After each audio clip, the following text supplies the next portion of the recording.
1834, Alfred de Musset publie On ne badine pas avec l'amour. C'est un auteur romantique du 19e siècle. Durant sa carrière d'écrivain, en quelque sorte, il a fait différents genres, tels que la poésie avec son œuvre Les Nuits, le proverbe avec Il ne faut jurer de rien et On ne badine pas avec l'amour, le théâtre avec Les Caprices de Marivaux, et enfin la prose avec La Confession d'un enfant du siècle. On ne badine pas avec l'amour, c'est une forme de proverbe. C'est du genre littéraire du 19e siècle. Elle illustre la vérité humaine de manière courte. La pièce est adaptée pour le théâtre. Donc on est dans l'intrigue, ça mène les personnages dans une quête et vers une fin tragique. C'est l'histoire de Camille et Perdiccas, qui sont sur le point de s'épouser, mais Camille était détournée de l'amour et du mariage lors de ses années passées. Dans le troisième et dernier acte, Perdiccas n'ayant pas eu ce qu'il voulait, il va se tourner vers Rosette. Donc ça va être une sorte de vengeance. Il va chercher à séduire la paysanne dans la scène 3, devant Camille. Donc comme problématique, nous allons voir en quoi le stratagème amoureux de Perdiccas se révèle cruel pour les deux jeunes filles et va précipiter la fin de la pièce vers le tragique. Donc le texte est découpé en deux mouvements. Le premier de la ligne 1 à 16, une célébration lyrique de l'amour. Et enfin, de la ligne 17 vers la fin, une dénonciation de l'éducation religieuse. Donc Perdiccas entame la scène avec une didascalie suivie d'un dialogue, donc à haute voix de manière que Camille l'entende. Il lui pose sa chaîne sur le cou, donc c'est une didascalie. Le destinataire est Camille et non Rosette. C'est le stratagème qui commence de Perdiccas, qui donne le bijou à Rosette devant les yeux de Camille. Donc Perdiccas va insister sur le fait de blesser Camille en quelque sorte. Il va faire des répétitions anaphoriques, toi seul, dans sa première réplique. Camille comprend qu'elle a oublié la douceur de leur enfance. C'est une attaque visée, une attaque blessante pour Camille. Il va encore insister sur le fait de surenchérir les compliments. Prends ta part, donne-moi. C'est l'utilisation de l'impératif. Perdiccas utilise le ton d'un metteur en scène. C'est une injonction qui s'adresse à Rosette et Camille. Perdiccas va continuer sa tirade de compliments avec Je t'aime, ton cœur, notre amour, qui va rentrer dans le champ lexical de l'amour. Romantique, Perdiccas utilise le registre lyrique. Il dresse un hymne à l'amour. Ensuite, il va commenter le fait que Camille ait rejeté la bague de Perdiccas.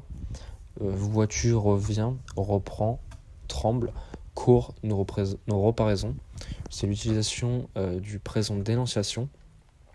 Donc Perdiccas commente le jet de la bague de Camille dans l'eau afin de la blesser.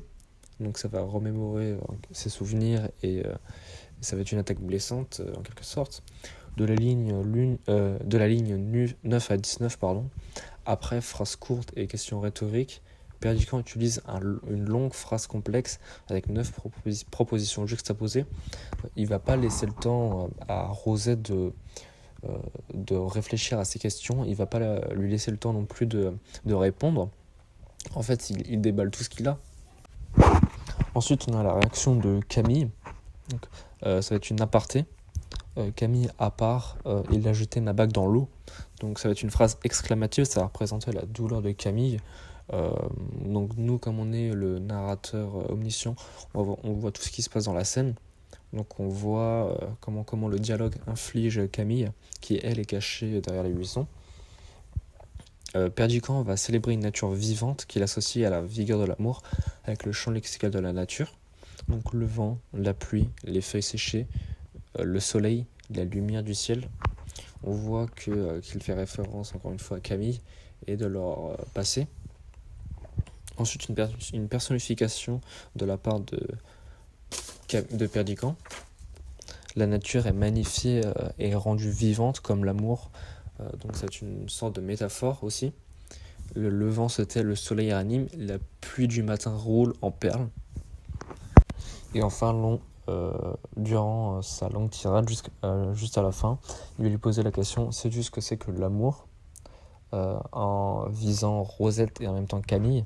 Ça va être une répétition d'une question rhétorique. Cette question débute et clôt la réplique. Perdiccas interpelle Camille. Le deuxième mouvement débute alors, donc une dénonciation de l'éducation religieuse. Perdiccas va avec sa longue réplique va insister sur le tu. Ça va être la répétition du pronom personnel. Perdiccas tourne son discours maintenant vers Rosette. Et comme dernière réplique, ça va être une longue phrase complexe avec des propositions juxtaposées. Ça va exprimer la colère de Perdiccas dans le discours contre l'éducation religieuse. Donc ça va mettre en doute l'éducation de Camille, qui elle s'est tirée de l'amour et du mariage à cause de l'éducation religieuse.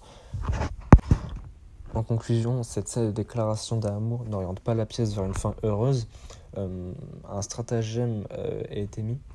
C'est le déchaînement des sentiments de passion des héros de la pièce. La scène va être très importante pour la suite de l'action. C'est le nœud de l'action, en quelque sorte. Perdiccas entraîne les ravages tragiques. Il va faire un drame romantique autour de l'éducation religieuse. Rosette meurt en apprenant le stratagème. Donc en fait ça va faire référence à il ne faut donc pas badiner avec l'amour comme l'annonce le titre.